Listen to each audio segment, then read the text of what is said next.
এইবারে তিন রকম স্টাইলে সাপোর্ট করা হয়, তিন রকম।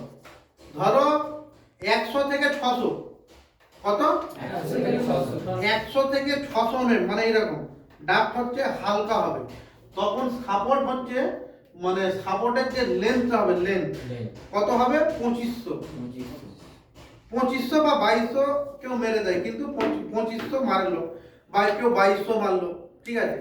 এইবারে 1 মিটারের মানে 600-র উপরে 1 মিটার সাইজ মানে বড় হলো তো, 1 মিটার মানে বড় হলো তো, ভারী হলো, আর ভারী হলো তো নাকি ভারী হয়নি?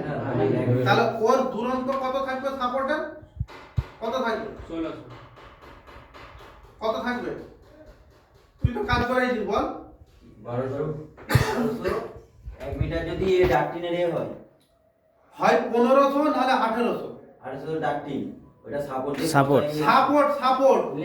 সাপোর্টের যে লেন্থটা হবে হয় 1500 হবে নাহলে 1800 হবে। আমি যে কোনো একটা ধরে চললেই হবে, হয় 1500 নাহলে 1800। 1 মিটার সাইজ অবধি, মানে মালও ভারী হচ্ছে তো, সাইজ কমতেছে। এইবারে মাল আরো ভারী হবে 1 মিটারের উপরে 1200, 1400, 1500, 1600, ঠিক আছে। তখন ওর সাপোর্টের লেন্থ কত হবে? হয় 1500 নাহলে লাস্ট হচ্ছে 1200। একটা ডাকটিনের ফুল লেন্থ হবে 1200 আর সাপোর্ট হচ্ছে লেন্থ হবে 1200।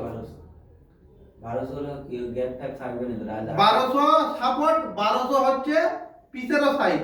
তাহলে ওইগুলো কিভাবে লাগানো হয়? ধরো সাপোর্ট 50 খানা সাপোর্ট একসাথে মারা হবে, ঠিক আছে। তাহলে প্রথম যে ডাকটিনটা ফিটিং করতেছি, তখন ওই সাপোর্টটা ওই ডাকটিনের সেন্টারে থাকবে, সেন্টারে। হাফ ওই দিকে চলে গেল তো না, যায় না, হাফ ওই দিকে চলে গেল, 600 এই দিকে বাঁচতেছে। তাহলে 600 এই বেঁধেছে, ফের 600 ধরলে একটা সাপোর্ট হবে, তাহলে 1200 হচ্ছে সাপোর্ট টু সাপোর্ট 1200। তাহলে ফের যখন একটা ডাকটিন এই সাপোর্টে বসাবি, এর এই দিকে 600 আসতেছে, মুখে মুখে জুড়ে যাচ্ছে, ওই দিকে ফের 600 মারতেছে।